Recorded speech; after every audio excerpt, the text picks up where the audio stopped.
وہ لوگ جو نماز قائم کرتے ہیں اور اس میں سے جو ہم نے انہیں دیا ہے خرچ کرتے ہیں، یہی لوگ سچے مومن ہیں۔ اللہ سبحانہ و تعالیٰ کے نزدیک سچے مومن کون ہیں؟ جو نماز قائم کرتے ہیں اور جو اللہ کا دیا ہوا رزق اللہ کی مخلوق پر خرچ کرتے ہیں۔ ان لوگوں کو کیا ملے گا؟ ان کے سچے ایمان کی گواہی تو ہو گئی، لیکن اب ان کے لیے جو ثواب یا اجر ہے یا ان کے مقام اور مرتبے کی بات ہے وہ بتائی گئی ہے کہ لہم درجات عند ربہم، انہی کے لیے ان کے رب کے پاس بہت سے درجے ہیں، اور ہر ایک کا درجہ اس کی نماز کی کوالٹی اور کوانٹٹی کے مطابق ہے۔ یہ تو آپ کو معلوم ہوگا کہ ہر سجدے پر انسان کا درجہ بڑھتا ہے۔ اور پھر مغفرت، بخشش ہے، اللہ تعالیٰ ان لوگوں کے گناہ معاف کر دے گا، وہ رزق کریم، اور باعزت رزق ہے، یعنی اللہ سبحانہ تعالیٰ کے پاس ان کے لیے بے پناہ رزق ہے۔ ہم سب کیا چاہتے ہیں اپنے لیے؟ کہ ہمارے درجے بلند ہوں۔ ہم چاہتے ہیں کہ اللہ تعالیٰ ہمارے سارے گناہوں کو معاف کر دے۔ ہم یہ چاہتے ہیں کہ اللہ سبحانہ تعالیٰ ہمیں نعمتوں سے نوازے۔ تو اس کے لیے کیا کرنا ہوگا؟ دو ضروری کام یہاں بتائے گئے ہیں، ایک ہے نماز قائم کرنا اور دوسرے ہے اللہ کے رزق کو خرچ کرنا۔ نماز کا سب سے بڑا فائدہ یہ ہے کہ یہ اللہ تعالیٰ کی یاد کا ایک ذریعہ ہے، کمپلسری یاد۔ ویسے تو ہم سارا دن اللہ تعالیٰ کا ذکر کرتے رہتے ہیں، تسبیح پڑھتے ہیں، ذکر کرتے ہیں، لیکن خاص طور پر اس موقع پر جب ہم سب دنیا کے کام کاج چھوڑ کر نماز کے لیے جاتے ہیں تو خصوصاً اللہ کو یاد کرتے ہیں۔ ویسے تو کھانا پکاتے ہوئے، چلتے پھرتے، اٹھتے بیٹھتے، سفر سواری پر ہر وقت ہم اللہ کو یاد کرتے ہیں، ذکر کرتے رہتے ہیں، تسبیح پڑھتے ہیں، درود شریف پڑھتے ہیں، استغفار کرتے ہیں، مختلف طریقوں سے اللہ تعالیٰ کا ذکر کرتے ہیں، لیکن خصوصی طور پر نماز ایک فارمل طریقہ ہے ذکر کرنے کا، اور نماز قائم اس لیے کی جاتی ہے کہ اللہ کو یاد کرے۔ تو اگر کوئی بھی شخص اللہ تعالیٰ کی محبت کا دعویٰ کرتا ہے تو ضرور چاہے گا کہ وہ اللہ کے قریب ہو، اور جو اللہ کے قریب ہوگا وہ ہو نہیں سکتا کہ پھر نماز نہ پڑھے۔ اس لیے اللہ تعالیٰ فرماتے ہیں میں نے اپنے بندے پر جو چیزیں فرض کی ہیں اس سے زیادہ کوئی چیز مجھے محبوب نہیں کہ وہ بندہ فرض ادا کر کے میرا قرب حاصل کرے۔ یعنی اگر کوئی میرے قریب ہونا چاہتا ہے تو سب سے پہلے اپنی ڈیوٹی پوری کرے، فرض ادا کرے۔ یعنی اگر ہم نماز نہیں پڑھتے اور مختلف طرح کے کام کرتے رہتے ہیں اور یہ سوچتے ہیں کہ اس طرح ہم اللہ تعالیٰ کے زیادہ قریب ہو سکتے ہیں تو یہ غلط فہمی ہوگی۔ سب سے پہلے تو ڈیوٹی پوری کرنی ہوگی۔ مثلا اگر آپ اپنے گھر میں اپنے سرونٹ کو، ملازم کو کچھ کام کرنے کے لیے کہہ کے آتے ہیں، وہ کام تو نہیں کرتا لیکن اپنی مرضی سے اور بہت سے کام کر کے رکھتا ہے۔ جب آپ واپس جاتے ہیں تو آپ خوش ہوں گے یا ناراض ہوں گے؟ ہم ناراض ہوں گے۔ کیوں؟ اس لیے کہ یہ تو میں نے آج کرنے کو نہیں کہا تھا، میں نے تو آج تمہیں یہ اور یہ کام بتائے تھے، مجھے تو یہ کام چاہیے۔ مثلا اگر آپ نے اس کو کہا ہو کہ کھانا بناؤ، صفائی شام کو کر لے گی، جب آپ واپس گھر جاتے ہیں گھر تو خوب صاف ستھرا چمک رہا ہے، کھانا وانا کوئی نہیں، اب آپ کو لگی ہے بھوک، تو آپ صفائی دیکھ کے خوش ہو جائیں گے؟ آپ کی بھوک مٹ جائے گی؟ نہیں۔ تو جس کو جس وقت جو کام کرنے کے لیے کہا گیا ہے اگر وہ اس وقت وہ کام نہیں کرتا تو اس کے بڑے بڑے کارنامے بیکار ہوتے ہیں۔ تو ہمیں یہ دیکھنا چاہیے کہ اللہ تعالیٰ کس وقت میں ہم سے کیا چاہتے ہیں، صبح کے وقت میں ہم سے کیا چاہتے ہیں، ظہر کے وقت ہم سے کیا چاہتے ہیں، عصر کے وقت کیا چاہتے ہیں، مغرب کے وقت، عشاء کے وقت کیا چاہتے ہیں۔ اگر ہم ان اوقات میں نماز پڑھنے کی بجائے کچھ اور کرنے لگ جائیں تو خواہ کتنا بھی بڑا نیکی کا کام کر رہے ہوں اس کا وہ درجہ اور وہ قبولیت ہے ہی نہیں جو فرض ادا کرنے سے اللہ تعالیٰ کا قرب آپ کو نصیب ہوگا۔ اس سے ہمیں ویسے بھی اپنی ٹائم مینجمنٹ بھی کرنی آتی ہے کہ انسان اپنی پرائرٹیز کو دیکھے کہ سب سے پہلے اسے کون سا کام کرنا چاہیے، اہم ترین کیا ہے اس کی زندگی میں، اور اس کے بعد سیکنڈری کیا ہے، پھر اس کے بعد کیا ہے۔ پھر اسی طرح آپ دیکھیے کہ جو شخص نماز قائم کرتا ہے اسے اللہ کا ساتھ مل جاتا ہے، یعنی اللہ تعالیٰ کی مدد اس کے شامل حال ہو جاتی۔ قرآن مجید میں اللہ تعالیٰ فرماتے ہیں وَلَقَدْ أَخَذَ اللَّهُ مِيثَاقَ بَنِي إِسْرَائِيلَ وَبَعَثْنَا مِنْهُمُ 12 نَقِيبًا وَقَالَ اللَّهُ إِنِّي مَعَكُمْ لَئِنْ أَقَمْتُمُ الصَّلَاةَ وَآتَيْتُمُ الزَّكَاةَ وَآمَنْتُمْ بِرُسُلِي وَعَزَّرْتُمُوهُمْ وَأَقْرَضْتُمُ اللَّهَ قرضا حسنا لأكفرن عنكم سيئاتكم ولأدخلنكم جنات تجري من تحتها الأنهار فمن كفر بعد ذلك منكم فقد ضل سواء السبيل۔ اور بلا شبہ یقیناً اللہ نے بنی اسرائیل سے پکا وعدہ لیا اور ہم نے ان میں 12 سردار یا نقیب ذمہ دار مقرر کیے، اور اللہ تعالیٰ نے فرمایا بے شک میں تمہارے ساتھ ہوں، بے شک میں تمہارے ساتھ ہوں اگر تم نے نماز قائم کی اور زکوٰۃ ادا کی اور میرے رسولوں پر ایمان لائے اور انہیں قوت دی یعنی ان کی مدد کی اور اللہ کو قرض دیا، اچھا قرض یعنی اللہ کے دین کی خدمت میں مال خرچ کیا، تو یقیناً میں تمہارے گناہ ضرور دور کر دوں گا، تمہاری غلطیوں کو معاف کر دوں گا کہ تم یہ کام کرتے رہے، اور یقیناً تمہیں ایسے باغوں میں داخل کروں گا جن کے نیچے نہریں بہتی ہیں۔ پھر جس نے اس کے بعد تم میں سے کفر کیا وہ یقیناً سیدھے رستے سے بھٹک گیا۔ تو گویا ان میں سے کسی ایک چیز کا بھی انکار پھر اللہ سبحانہ و تعالیٰ کی سخت ناشکری ہے۔ پھر اسی طرح جو شخص نماز ادا کرتا ہے وہ اللہ کے ذمے میں ہوتا ہے، وہ اللہ کی حفاظت میں ہوتا ہے۔ رسول اللہ صلی اللہ علیہ وسلم نے فرمایا جس نے صبح کی نماز پڑھی وہ اللہ کے ذمے میں ہے، بس اللہ تم سے اپنی حفاظت کے بارے میں کسی چیز کا مطالبہ نہ کرے، اس لیے کہ جس سے وہ یہ مطالبہ کرے گا یقیناً اسے اپنی پکڑ میں لے کر منہ کے بل جہنم میں پھینک دے گا۔ تو اس لیے جو شخص نماز پڑھتا ہے وہ اللہ کی حفاظت میں ہوتا ہے۔ مثلاً آپ ایک شخص نے صبح فجر کی نماز پڑھی اور ظہر ہونے سے پہلے اس کا انتقال ہو گیا، تو اس نے اپنا آخری فرض پورا کر لیا، وہ اللہ کی حفاظت میں دنیا سے گیا۔ لیکن جس نے نماز ادا نہیں کی، فجر کے وقت سوتا رہ گیا اور خدا نہ خاصہ اسی دن اس کا دنیا سے جانے کا وقت آ گیا، تو وہ اللہ کو کیا منہ دکھائے گا کہ وہ کس نافرمانی کے ساتھ آ رہا ہے۔ پھر جو شخص نماز پڑھتا ہے اللہ تعالیٰ اس سے خوش ہو جاتا ہے۔ نبی صلی اللہ علیہ وسلم نے فرمایا جو مسلمان مرد نماز اور ذکر کے لیے مسجدوں میں پابندی سے حاضر ہوتا ہے اللہ تعالیٰ اس سے ایسے خوش ہوتے ہیں جس طرح مسافر کے گھر والے اس کے گھر واپس آنے پر خوش ہوتے ہیں۔ یعنی اگر کوئی شخص دور دراز کا سفر کر کے سوچیں کوئی آپ کا باہر سے آ رہا ہو، امریکہ سے، لندن سے، تو آپ کو اس دن حال کیا ہوتا ہے؟ وہ بھی کوئی بہت پیارا، آپ کے ماں باپ ہوں یا آپ کے بچے ہوں یا بہن بھائی ہوں، تو آپ سارا دن، بلکہ جب سے پتا چلتا ہے کہ وہ آ رہے ہیں آپ کے دل کے اندر ایک عجیب خوشی ہو جاتی، اور پھر جب وہ پہنچ جاتے ہیں تو آپ کی خوشی کی کوئی انتہا نہیں رہتی۔ تو اسی طرح جو لوگ باقاعدگی سے مسجدوں میں حاضر ہوتے رہتے ہیں اللہ تعالیٰ ان کے مسجد آنے پر اس قدر خوش ہوتے ہیں۔ لیکن کتنے ہی لوگ ہیں جن کے پاس یہ موقع ہوتا ہے کہ مسجد میں حاضر ہوں، اللہ تعالیٰ کو خوش کریں، لیکن وہ اس کی پرواہ نہیں کرتے کیونکہ ان کو پتہ ہی نہیں کہ وہ کتنا بڑا اپنا نقصان کر رہے ہیں۔ پھر اسی طرح جو نماز پڑھتا ہے وہ فرشتوں کی دعائیں بھی پاتا ہے، یعنی ہم ہر ایک سے کہتے ہیں میرے لیے دعا کرو، میرے لیے دعا کرو، لیکن جو شخص نماز پابندی سے پڑھتا ہے تو فرشتے بھی اس کے لیے دعا کرتے ہیں۔ رسول اللہ صلی اللہ علیہ وسلم نے فرمایا جب کوئی شخص نماز کے بعد اپنی جائے نماز پر بیٹھا رہتا ہے تو فرشتے اس پر درود پڑھتے رہتے ہیں، فرشتے اس پر درود پڑھتے رہتے ہیں۔ اور فرشتوں کا درود کیا ہے؟ یہ فرشتوں کی صلات کیا ہے؟ اللہم اغفر لہ، اللہم ارحمہ، اے اللہ اس کو معاف کر دے، اے اللہ اس پر رحم فرما۔ یعنی بعض لوگوں کا حال کیا ہے کہ ادھر سلام پھینکتے ہیں اور چھٹ اسی وقت اٹھ کے بھاگ نکلتے ہیں، نہ آیت الکرسی پڑھتے ہیں، نہ تسبیحات پڑھتے ہیں، نہ کوئی ذکر اذکار کرتے ہیں، نہ کوئی دعا مانگتے، بس ایسا لگتا ہے کہ جیسے انہوں نے کوئی بوجھ سر سے اتارا اور اس سے اٹھ کے پھر چل پڑے، اور دنیا میں ادھر ادھر گپ شپ، لوگوں سے باتیں اور اپنے دل پسند مشغلے وہ شروع کر دیتے ہیں۔ وہ فون اٹھا لیا، ٹیلی ویژن کھول لیا، کچھ اور کرنے لگ گئے، اور کتنا سنہری موقع اپنے ہاتھ سے وہ جانے دیتے ہیں۔ اگر آپ کسی کو پیسے دے کے بھی بٹھائے نا کہ آپ بیٹھ جاؤ اور میرے لیے دعائیں کرتے رہو، تو بھی لوگ پتہ نہیں کس دل سے کریں گے۔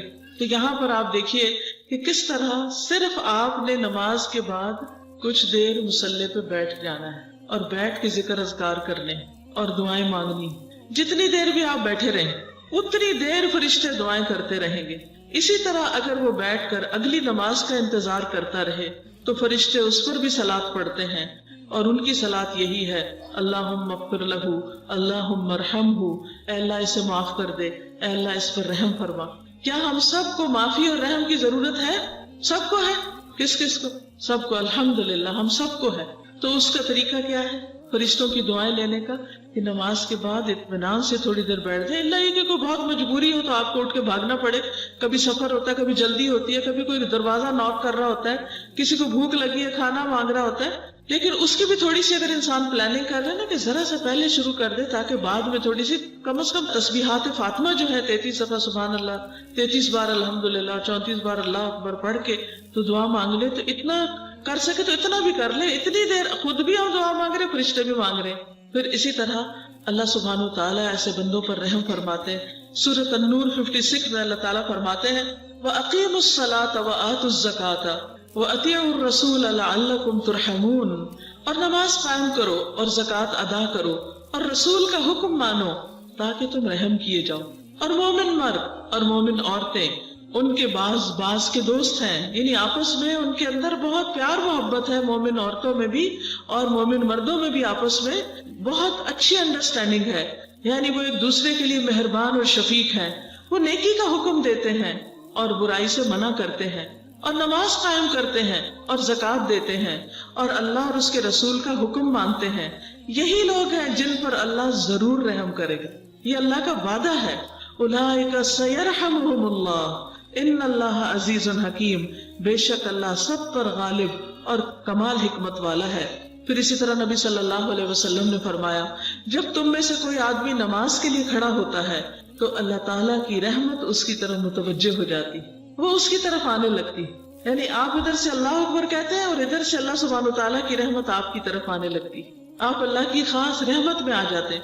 اسی لیے نبی صلی اللہ علیہ وسلم اور دیگر انبیاء جب ان پر کوئی پریشانی آتی، کوئی مشکل آتی تو فوراً نماز کی طرف جاتے. پھر اسی طرح گناہوں کی بخشش کا ذریعہ کس طرح ہے؟ نبی صلی اللہ علیہ وسلم نے فرمایا جب بندہ کوئی بھی گناہ کر بیٹھے، ہم سب انسان ہم سے غلطیاں ہو جاتی، اگر کوئی غلطی ہو جائے چھوٹی ہو یا بڑی ہو، پھر اچھی طرح وضو کر کے کھڑے ہو کر 2 رکعت نماز پڑھے، پھر اللہ سے معافی مانگے تو اللہ تعالیٰ اس کو بخش دیتا ہے. یعنی نماز گناہوں کو جلانے والی، گناہوں کو دھونے والی ہے. پھر آپ نے یہ آیت پڑھی والذین اذا فعلوا فاحشۃ او ظلموا انفسهم ذکروا اللہ، کہ وہ لوگ جب ان سے کوئی بے حیائی کا کام ہو جاتا ہے یا اپنی جانوں پر کوئی ظلم کر بیٹھتے ہیں تو فوراً اللہ کو یاد کرنے لگتے ہیں. تو یہ اللہ کی یاد جو ہے یہ ان کے لیے اللہ کی رحمت لانے کا ذریعہ بن جاتی ہے اور گناہوں کی معافی کا ذریعہ. حمران بن ابان کہتے ہیں کہ ایک مرتبہ ہم عثمان رضی اللہ تعالیٰ عنہ کے پاس تھے، انہوں نے پانی منگوا کر وضو کیا. جب وضو سے فارغ ہوئے تو مسکرانے لگے اور فرمایا کیا تم جانتے ہو کہ میں کیوں مسکرا رہا ہوں، میں کیوں خوش ہو رہا ہوں؟ پھر انہوں نے یاد کیا کہ ایک مرتبہ رسول اللہ صلی اللہ علیہ وسلم نے بھی اسی طرح وضو کیا تھا جیسے میں نے کیا، پھر آپ بھی مسکرائے تھے جیسے میں مسکرایا. یعنی مجھے وہ وقت یاد آ گیا ہے. جس سے پتہ چلتا ہے کہ صحابہ کرام نے صرف حدیثوں کو لفظاً نہیں روایت کیا بلکہ عملی طور پر روایت کیا. اور پھر آپ نے فرمایا یعنی حضور صلی اللہ علیہ وسلم نے کیا تم جانتے ہو کہ میں کیوں مسکرا رہا ہوں؟ ہم نے عرض کیا اللہ اور اس کا رسول ہی بہتر جانتے ہیں کہ آپ اس وقت کیوں مسکرا رہے ہیں. آپ نے فرمایا جب بندہ وضو کرتا ہے اور کامل وضو کر کے نماز شروع کرتا ہے اور کامل نماز پڑھتا ہے یعنی پوری طرح رکوع سجدہ ہر چیز ادا کرتا ہے تو اپنی نماز سے اس طرح نکلتا ہے جیسے کہ ماں کے پیٹ سے گناہوں سے پاک نکلا تھا. یعنی اچھی طرح وضو کرے کہ کوئی حصہ خشک نہ رہے، سارے اعضاء دھوئے جو دھونے چاہیے، صحیح طرح مسح کرے اور پھر اس کے بعد نماز پوری پڑھے تو وہ ایک طرح سے سارے اپنے گناہ جھاڑ کے آ جاتا ہے، انسانوں کا بوجھ ہلکا ہو جاتا ہے. رسول اللہ صلی اللہ علیہ وسلم نے فرمایا جب مسلمان بندہ اللہ کی رضا حاصل کرنے کے لیے نماز پڑھتا ہے تو اس کے گناہ اسی طرح جھڑ جاتے ہیں جس طرح درخت کے پتے جھڑتے ہیں. سوکھے درخت کے پتے سے ایک ایک کر کے گرتے چلے جاتے ہیں. رسول اللہ صلی اللہ علیہ وسلم نے یہ بھی فرمایا کہ بندہ جب نماز کے لیے کھڑا ہوتا ہے تو اس کے سارے گناہ لا کر اس کے کندھے پہ رکھ دیے جاتے ہیں.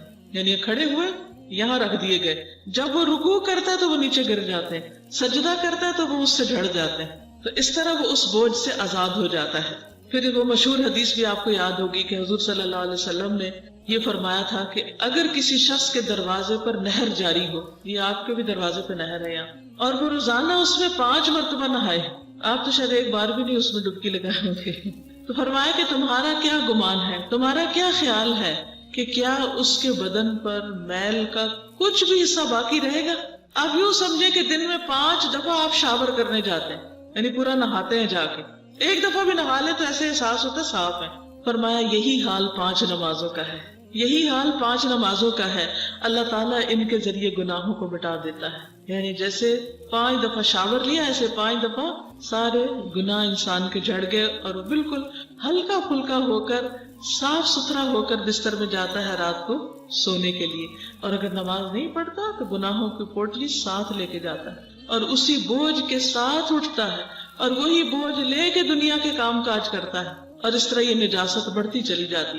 قرآن مجید سورۃ ہود 114 میں اللہ تعالیٰ فرماتے ہیں وَأَقِمِ الصَّلَاةَ طَرَفَيِ النَّهَارِ وَزُلَفًا مِّنَ اللَّيْلِ إِنَّ الْحَسَنَاتِ يُذْهِبْنَ السَّيِّئَاتِ ذَلِكَ ذِكْرَىٰ لِلذَّاكِرِينَ. اور دن کے دونوں سروں پر اور کچھ رات گزرنے پر نماز قائم کرو، یعنی فجر، مغرب، عشاء. بلا شبہ نیکیاں برائیوں کو دور کر دیتی. ان الحسنات یذہبن السیئات. یہ ایک یاد دہانی ہے ان لوگوں کے لیے جو اللہ کو یاد رکھنے والے ہیں. یعنی جو لوگ اللہ سے محبت کرتے ہیں، اللہ کو یاد کرتے ہیں، انہیں چاہیے کہ ان نمازوں کی پابندی کریں، کیونکہ برائیاں کرتے ہی رہتے ہیں تو ان کو ساتھ ساتھ صاف کر دینا چاہیے. جیسے آپ ہر روز گھر صاف کرتے ہیں، ہر روز کرتے ہیں نا. کسی طرح آپ یہ تو نہیں کہتے کہ آج تو صفائی کی ضرورت ہی نہیں. جو سلیقہ مند خواتین ہوتی وہ ایک دن بھی نہیں جانے دیتی. پھر اسی طرح روزانہ پیش آنے والے فتنوں کا کفارہ. اچھا یہ فتنے کیا ہوتے ہیں؟ آپ اچھا بھلے اٹھے، ٹھیک ٹھاک، آپ کا موڈ اچھا تھا، آپ کچن میں کام کر رہے تھے کہ اتنے میں بچہ آیا، اس نے فریج کھولا اور ہاتھ مارا اور دودھ کا دیگچا گرا دیا. اب آپ کیا کریں گے؟ کیا کریں گے اس وقت؟ خاموش رہیں گے، کچھ نہیں کہیں گے اس کو. ہو سکتا ہے وہ چھوٹا سا معصوم بچہ جس کو سمجھ ہی کوئی نہیں کہ یہ اگر اس کو میں نے پکڑ کے اس طرح کیا تو نیچے گر کے سب تباہی ہو جائے گی. تو آپ کیا کرتے ہیں؟ آپ کبھی تو ڈانٹتے ہیں اور کبھی مار بھی دیتے ہیں. نماز کے لیے تو آپ 10 سال تک نہیں مار سکتے، تو دودھ گرنے پر کتنا نقصان ہو جاتا ہے کہ آپ مارنا شروع کر دیتے ہیں بچوں کو. کئی مائیں بڑی ظالم ہوتی ہیں، چھوٹی چھوٹی بات پر بچوں کی چمڑی ادھیڑ دیتی. غصہ کسی اور پہ ہوتا ہے، نکالتی بچوں کا. یہ ظلم میں آتا ہے، ظلم. اس کی اجازت نہیں ہے. یہ نہیں کہ وہ ہمارے بچے ہیں تو ہم اب کلی اختیار ہیں. وہ اللہ کے مخلوق ہے، اللہ کے بندے ہیں. ان پر اگر ظلم زیادتی کی تو دیکھنی پڑے گی. اب یہ جو ہم نے ظلم کر لیا، اب کیا کریں؟ پھر اس کے بعد کبھی ایسا ہوتا ہے کہ آپ کام کر رہے ہوتے ہیں، کوئی کھانا بنا رہے ہیں، میاں نے آ کے کہا جلدی کرو جلدی کرو، آپ کو غصہ آ جاتا ہے، آپ 2 باتیں سنا دیتے ہیں اور زیادتی کر جاتے ہیں. اب بعد میں آپ کا غصہ ٹھنڈا ہوتا ہے تو آپ کو شرمندگی ہوتی ہے کہ میں نہ ہی بولتی تو اچھا تھا. اتنے میں تھوڑی دیر میں گھر کا دروازہ کھٹکتا کوئی مہمان آ جاتے ہیں، تو آپ اندر جا کے کہتے ہیں لوگ پھر آ گئے وہ آج. اب یہ آپ کو نہیں کہنا چاہیے تھا لیکن آپ نے کہہ دیا. پھر اسی طرح ہمسایوں کے بچے نے کوئی چیز پھینکی اپنے گھر سے، وہ آ کے توڑا اس نے آپ کے گھر میں کچھ.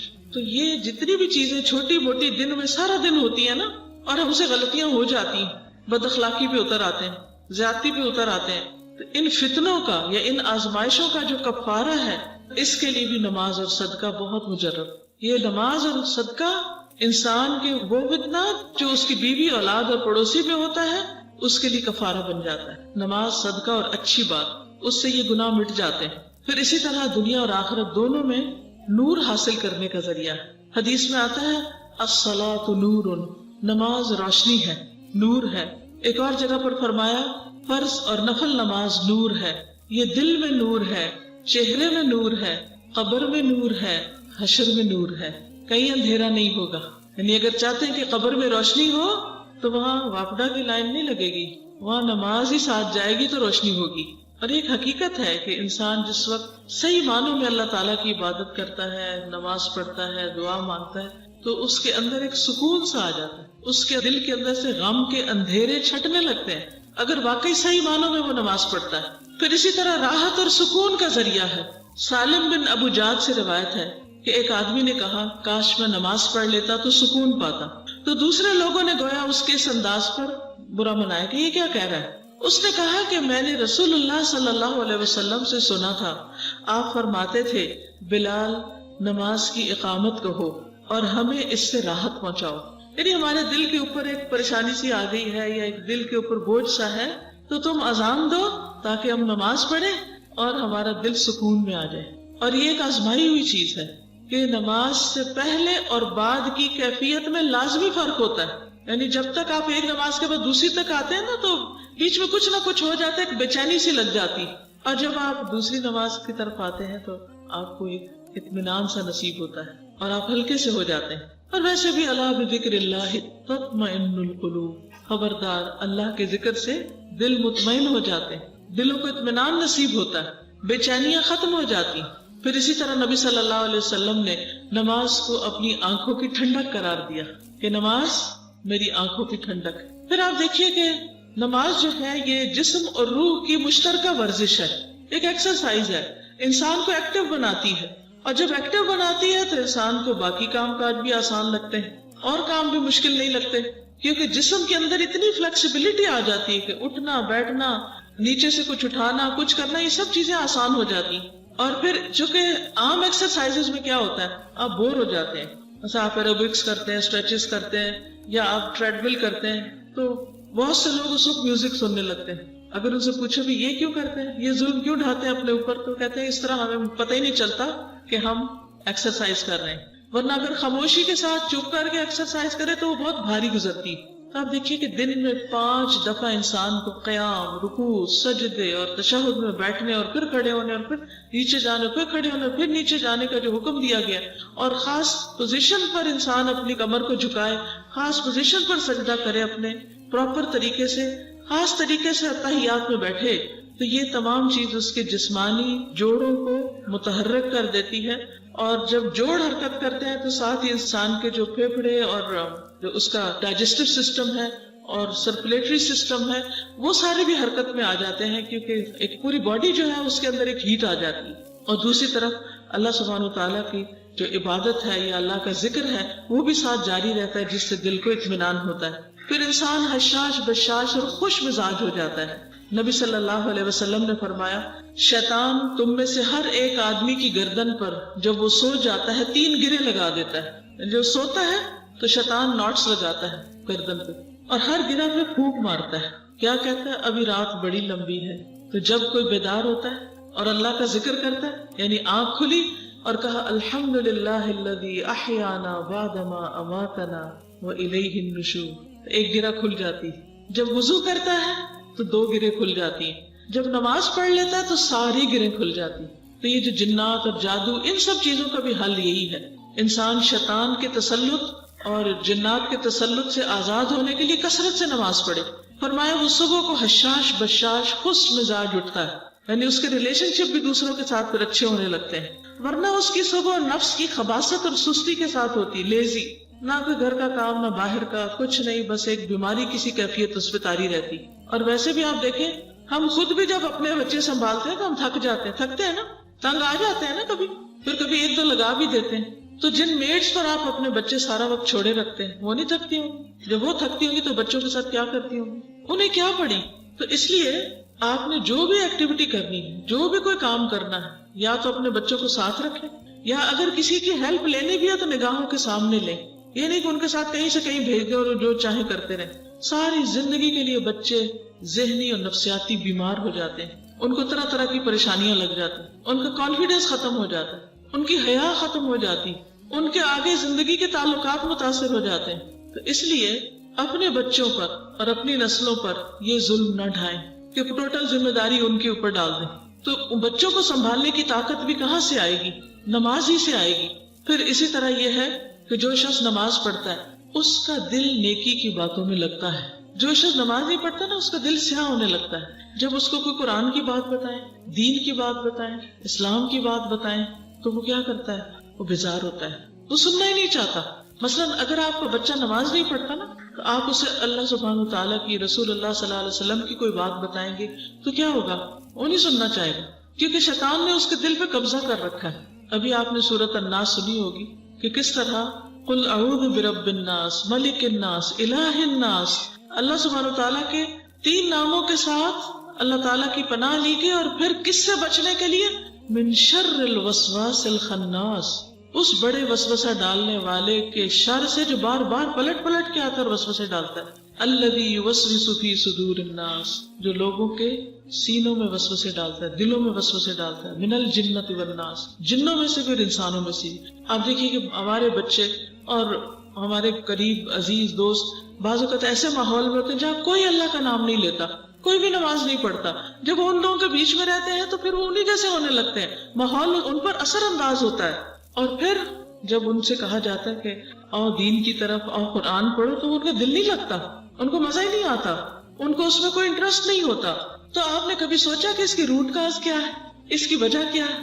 اس کی وجہ یہ ہوتی ہے کہ وہ ہر وقت اللہ سے غافل کرنے والے ماحول میں ہوتے ہیں۔ تو اس لیے بحیثیت ماں ہماری ذمہ داری بنتی ہے کہ چھوٹے ہوتے ہی بچوں کو اس طرف لے آئیں، تاکہ شروع سے ان کو نماز کی عادت ہو جائے، اور بڑے ہو کر پھر وہ جہاں بھی ہوں انہیں پیچھے سے بار بار کہنا نہ پڑے، وہ خود ہی ادا کرنے والے ہوں۔ پھر آپ دیکھیے کہ ہمارے بچے جب یونیورسٹیز میں، کالجز میں، مختلف اداروں میں جاتے ہیں تو ہمیں بڑی فکر ہوتی ہے کہ یہ کہیں کسی غلط کمپنی میں، کسی ڈرگز میں نہ پڑ جائیں، یا کہیں لڑکیوں میں نہ انوالو ہو جائیں، یا کسی بے حیائی فحاشی کے کام میں نہ چلے جائیں. کتنا فکر ہوتا ہے ماں باپ کو، باہر بچہ پڑھنے کے لیے بھیج رہے ہیں، یونیورسٹی میں بھیج رہے ہیں، کیا بنے گا. تو اس سے آپ تو نہیں روک سکتے کیونکہ آپ تو ہر وقت ساتھ نہیں ہیں. آپ نے ان کے ساتھ کون سا ہتھیار دیا ہے، کیا چیز ساتھ دے رہے ہیں کہ وہ اس سارے شر سے محفوظ رہیں؟ نماز. اللہ تعالیٰ فرماتے ہیں ان الصلاۃ تنہا عن الفحشاء والمنکر ولذکر اللہ اکبر واللہ یعلم ما تصنعون. بے شک نماز بے حیائی اور برائی سے روکتی ہے، اور یقیناً اللہ کا ذکر سب سے بڑا ہے، اور اللہ جانتا ہے جو کچھ تم کرتے ہو. تو گویا اگر آپ نے ان کو نماز کا پابند بنا دیا تو وہ جہاں مرضی پھر چلے جائیں، پھر آپ کو فکر نہیں ہوگی، کیونکہ آپ ان کو روکنے والے نہیں، ان کی نماز ان کو روکنے والی بن جائے گی. کہ ان کو جب وہ برے طرف جانے لگیں گے تو وہ سوچیں گے ہائے میں تو نماز پڑھتا ہوں، یا اگر گئے اور نماز کا وقت ہو گیا تو وہ اس سے نکل آئیں گے. ورنہ کون اٹھائے گا ان کو وہاں سے، ان بری مجلسوں سے اور فحش گفتگو سے اور بے حیائی کی جگہوں سے کون اٹھائے گا؟ یہ نماز ہی تو اٹھائے گی. اٹھو بندے اللہ اکبر ہو گئی، چلو نماز کے لیے. تو وہ سلسلہ ٹوٹ جائے گا نا اگر کسی برائی کی طرف جانے بھی لگے، کیونکہ نشہ کر کے بھی کوئی نماز نہیں پڑھ سکتا، تو وہ نشے سے رک جائیں گے کہ نہیں میں تو نماز پڑھتا ہوں. تو اس لیے اگر حقیقی معنوں میں ہم نمازیں قائم کرنے لگے، اپنی زندگی میں اس کی پابندی کرنے لگے، تو بہت سی خرابیاں خود بخود ختم ہو جائیں. اور پھر اللہ تعالیٰ ساتھ ہی فرماتے ہیں واللہ یعلم ما تصنعون، اللہ کو سب پتا ہے جو بھی تم کرتے ہو. پھر اسی طرح یہ ہے کہ نماز کی ادائیگی انسان کو برے اخلاق سے روکتی ہے. اللہ تعالیٰ فرماتے ہیں ان الانسان خلق ہلوعا اذا مسه الشر جزوعا واذا مسه الخير منوعا الا المصلين الذين هم على صلاتهم دائمون. بلا شبہ انسان تھوڑ دلا بنایا گیا، بڑے چھوٹے دل والا ہے، چھوٹی سی بات مائنڈ کر جاتا ہے. جب اسے کوئی تکلیف پہنچتی ہے تو گھبرا اٹھتا ہے، پینک ہو جاتا ہے. جب مال ملتا ہے تو بخیل ہو جاتا ہے، سب اپنے پہ خرچ کرنا چاہتا ہے، دوسروں کو نہیں دینا چاہتا. سوائے ایکسپٹ فار نماز ادا کرنے والوں کو، ان کے دل نرم رہتے ہیں، پھر وہ اللہ کے مخلوق پہ خرچ بھی کرتے ہیں، ان کے دل مضبوط ہو جاتے ہیں، بار بار اللہ کی یاد سے ان کے دلوں کے اندر ایک قوت آتی ہے، اس لیے کہ وہ اللہ کو بھروسہ کرتے ہیں. تو جب کوئی مشکل آتی ہے تو وہ کیا کہتے ہیں انا للہ و انا الیہ راجعون، اور وہ ایسی حرکتیں نہیں کرتے جو اللہ تعالیٰ کو پسند نہ ہو. اور وہ کون ہیں؟ کون سے مصلین؟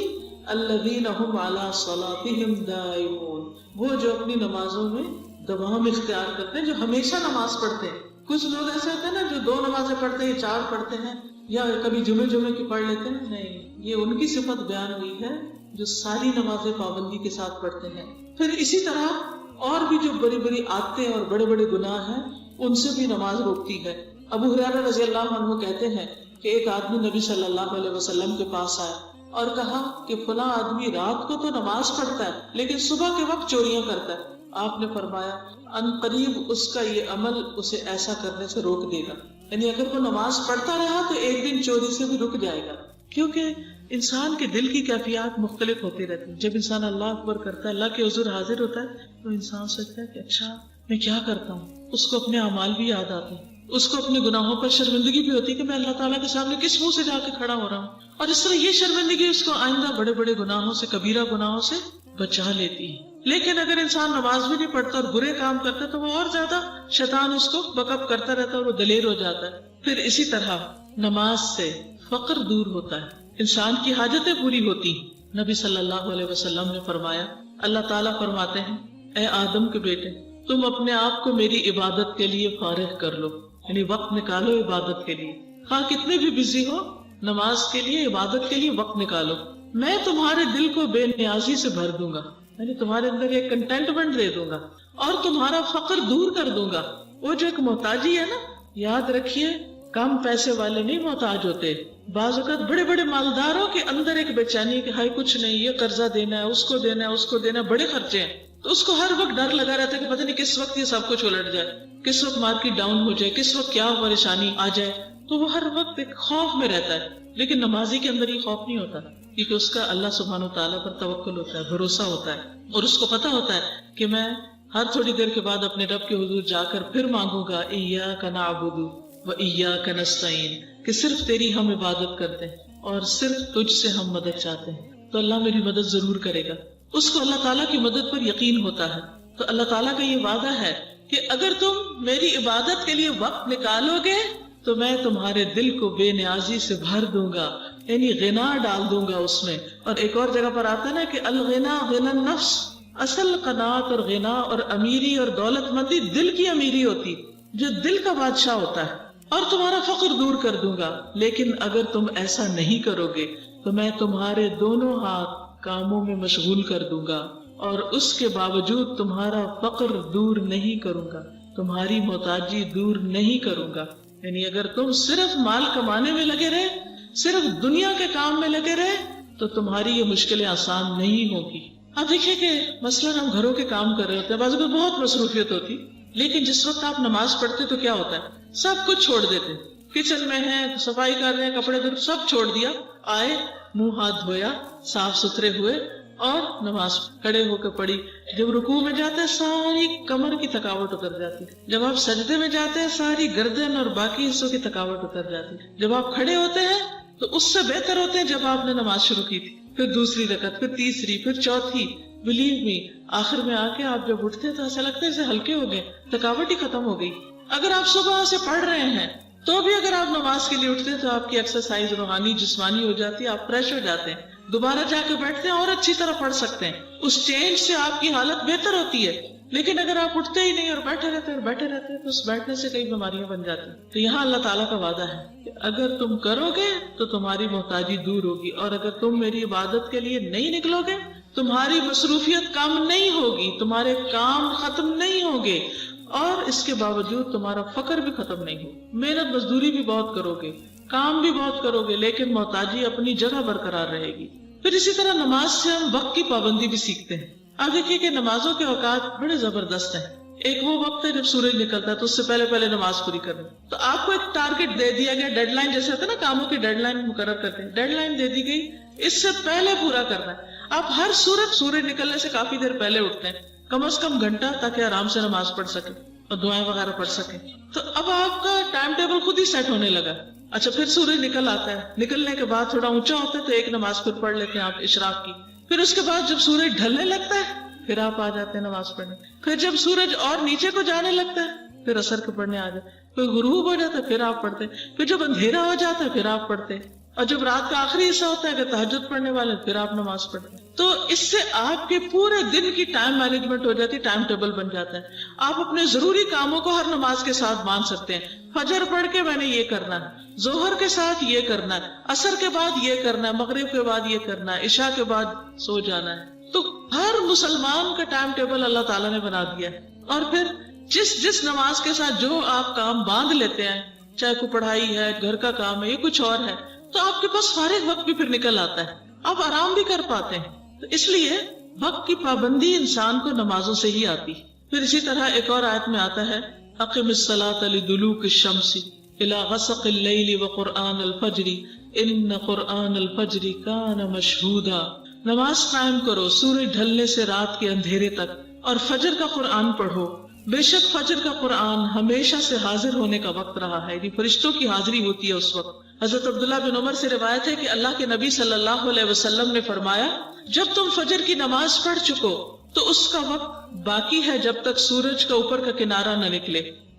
پھر جب تم ظہر کی نماز پڑھ چکو تو اس کا وقت عصر کی نماز تک، اور جب تم عصر پڑھ چکو تو اس کا وقت سورج کے زرد ہونے تک، جب مغرب پڑھ چکو تو اس کا وقت شفق کے غروب ہونے تک، اور جب تم عشاء کی نماز پڑھ چکو تو اس کا وقت آدھی رات تک ہوتا ہے۔ کل کسی نے پوچھا تھا عشاء کا وقت کب تک ہوتا ہے، تو کئی لوگ کہتے ہیں نا فجر کی نماز سے پہلے تک، نہیں، آدھی رات تک۔ جیسے 12 بجے عام طور پہ ہمارے یہاں آدھی رات کہلاتی ہے، تو آپ اندازہ کر سکتے کہ سورج کب غروب ہوا کب نکلا، تو اس کے ٹوٹل گھنٹے کر کے آدھا کر لیں آپ۔ اس کے بعد اگر آپ پڑھتے ہیں تو پھر نماز قضا ہو جاتی ہے۔ تو اللہ تعالیٰ سے توبہ کرنی چاہیے اگر پہلے ہم ایسی غلطیاں کرتے ہیں۔ بعض لوگ بیٹھے ٹی وی دیکھتے رہتے ہیں، فلمیں دیکھتے رہتے ہیں، 1 بجتا ہے تو اٹھ کے عشاء پڑھ رہے ہوتے ہیں، وہ نماز کا وقت قضا ہو چکا ہوتا ہے۔ تو اس لیے وقت پر نماز پڑھنا ضروری ہے، یعنی فجر کب تک؟ جب تک سورج نہیں نکلتا، اس کے اندر نماز ہو جاتی، اور باقی بھی اسی طرح جو اوقات ہے نماز کے۔ اب یہ تو چند ایک دنیا کے فائدے تھے، اب نماز پڑھنے کے اور فائدے بھی ہیں، اور وہ آخرت کے فائدے ہیں جو ہمارا ہمیشہ ہمیشہ کا ٹھکانہ ہے۔ نماز پڑھنے والے اللہ تعالیٰ کے ساتھ ایک کامیاب تجارت کر رہے ہیں، بہت بڑا بزنس کر رہے ہیں، جس کا پروفٹ ان کو آخرت میں جا کے ملے گا۔